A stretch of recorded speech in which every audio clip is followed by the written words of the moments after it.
Chapter 9, God's Infinity. One of God's most important attributes is His infinity. We hear the theologians says that God is infinite. But what does it mean?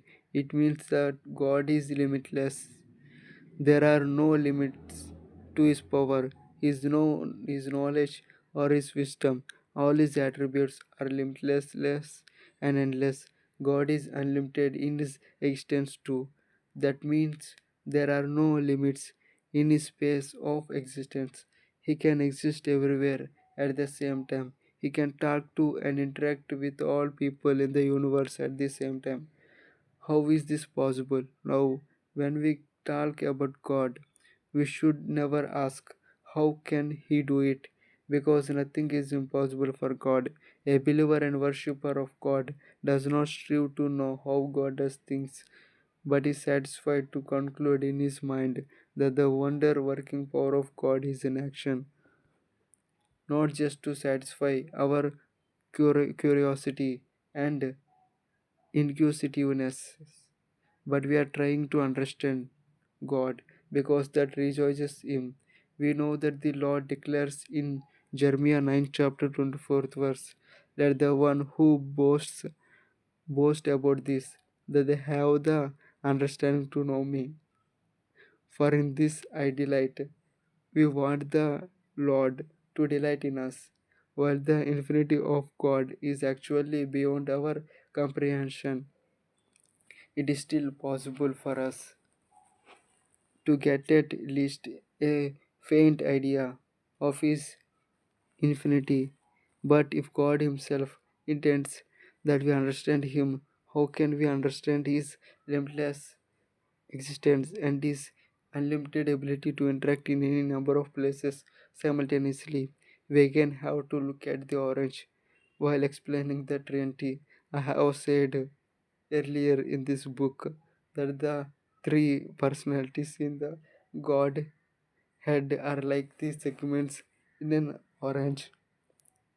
These three segments or personalities in God are three centers of self consciousness, constantly declaring I am. But there is nothing more about the centers of self consciousness. The number of centers of self consciousness in God is not just their three innumerable centers of self consciousness. We have seen that there are 10 to 12 sections or segments in the orange. Now let us consider each segment of the orange. Take one segment into your hand and peel off the thin outer layer of the t- segment. What do you see inside? The material inside is not just a formless soft pulp as it is in a mango. Within the segment of the orange, there are again a great number of smaller segments. There are small bags of juice called juice vesicles. How many juice vesicles are there in one segment of an orange? I have not counted, maybe 100 or more. All those juice vesicles put together is one segment of the orange.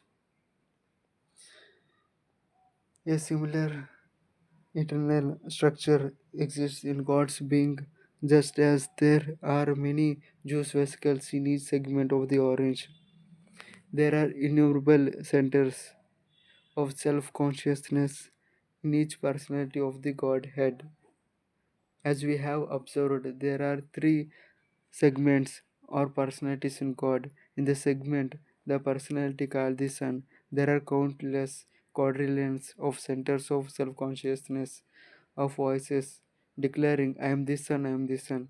Likewise, in the Father too, there are innumerable centers of consciousness, countless voices constantly declaring, I am the Father, and within the divine personality called the Holy Spirit too.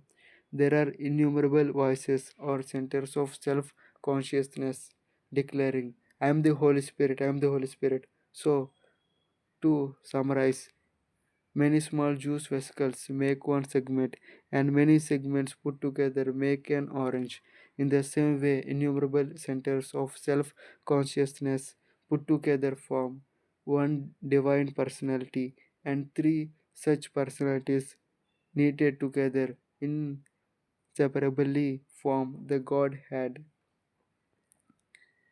That is the wonderful person who created the whole universe and all that is in it.